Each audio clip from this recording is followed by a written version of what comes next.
दोस्तों, क्या आप लोग जानते हैं कि बॉलीवुड की मशहूर फिल्म मिस्टर इंडिया, जिसमें बतौर नायक अनिल कपूर ने अभिनय किया था, और इस फिल्म की कहानी को राइटर जोड़ी सलीम खान और जावेद अख्तर ने लिखा था। और आपको जानकर हैरानी होगी कि उन दोनों की बतौर नायक पहली पसंद अनिल कपूर नहीं थे, बल्कि इस किरदार के लिए उनकी पहली पसंद अमिताभ बच्चन थे। और अमिताभ बच्चन को ध्यान में रखकर ही उन्होंने मिस्टर इंडिया फिल्म की कहानी लिखी थी। उन्होंने अमिताभ बच्चन को ये फिल्म ऑफर भी करी थी, और अमिताभ बच्चन ने फिल्म की स्क्रिप्ट पढ़ने के बाद फिल्म को सिरे से ही नकार दिया था।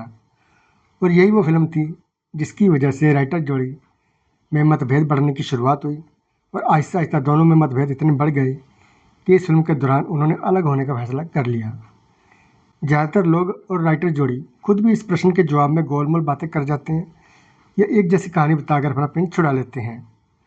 आज मैं आपके समक्ष उन मुद्दों पर सारी परतें खोलने की कोशिश करूंगा।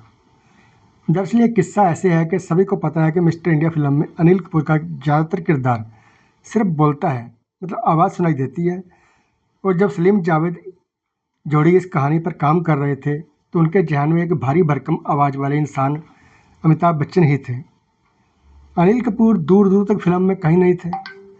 स्टोरी स्क्रिप्ट कंप्लीट होने के बाद जब राइटर जोड़ी बच्चन साहब के पास गई और उन्हें जाकर बताया कि इस फिल्म में आपकी आवाज़ काम करेगी, आप नहीं, तो जब अमिताभ बच्चन ने ये बात सुनी तो बच्चन साहब ने ये कहते हुए फिल्म में काम करने से साफ साफ मना कर दिया।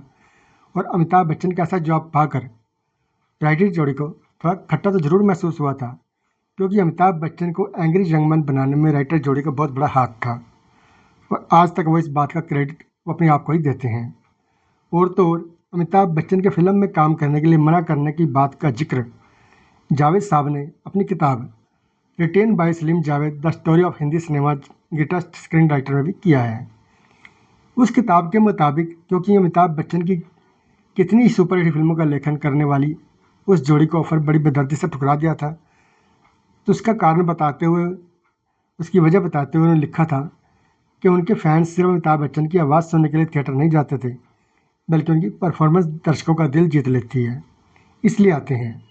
इसलिए इस फिल्म में ज़्यादातर गायब रहकर वह दर्शकों का दिल नहीं जीत पाएंगे। खैर, उस दिन तो राइटर जोड़ी वहाँ से मतलब अमिताभ बच्चन के घर से रूट कर चली गई। और राइटर जोड़ी की ईगो को तो आप शायद जानते ही होंगे। तो बाहर आने के बाद दोनों को जब अमिताभ बच्चन के जवाब से इतनी ठेस लगी तो जावेद साहब ने सलीम साहब से कहा कि मैं अब अमिताभ बच्चन के साथ काम नहीं करूँगा। सलीम शायद इतनी जल्दी इतना बड़ा डिसीजन नहीं लेना चाहते होंगे। ये तो पहला वाक्य था जब इस जोड़ी में मतभेद शुरू हुए, और उसके बाद एक और वाक्य हुआ। तो हुआ ऐसा कि कुछ दिनों बाद राज कपूर साहब के घर पर होली पार्टी चल रही थी, और जब राइटर जोड़ी ने बच्चन साहब को देखा तो कुछ लोगों का कहना है कि उस दिन सलीम साहब ने अमिताभ बच्चन को यह कह दिया कि जावेद साहब आपके साथ काम नहीं करना चाहते। तो ये सुनकर अमिताभ बच्चन भी जावेद साहब से नाराज़ हो गए। और उसके बाद एक और बात हुई, वो ये कि सिलसिला फिल्म के लिए जावेद साहब को गाने लिखने के लिए कहा गया था। दरअसल इस फिल्म से ही जावेद साहब को बतौर सॉन्ग राइटर डेब्यू हुआ था, और उन्होंने सिलसिला फिल्म के गाने लिखे भी थे, लेकिन क्रेडिट्स में जावेद साहब के साथ सलीम साहब का नाम भी लिखा गया, मतलब राइटर जोड़ी का नाम लिखा गया। तो सलीम साहब ने सोचा कि मैंने तो गाने लिखे ही नहीं है। तो सलीम साहब ने जावेद साहब से कहा कि आप मेरा नाम काट दीजिए, क्योंकि मैंने जिस चीज़ पर काम ही नहीं किया है तो उसका क्रेडिट मैं क्यों लूँ। अब कहते हैं कि ये वो इंसिडेंट था जिसके बाद इन दो राइटरों के रिश्ते बिखरते चले गए, जिसे फिर कभी समेटा नहीं जा सका। तो दोस्तों, ये था आज का वीडियो। अगर वीडियो पसंद आया हो तो लाइक कीजिए, शेयर कीजिए, और ऐसे ही और वीडियो देखने के लिए हमारे चैनल को सब्सक्राइब जरूर कीजिए। धन्यवाद।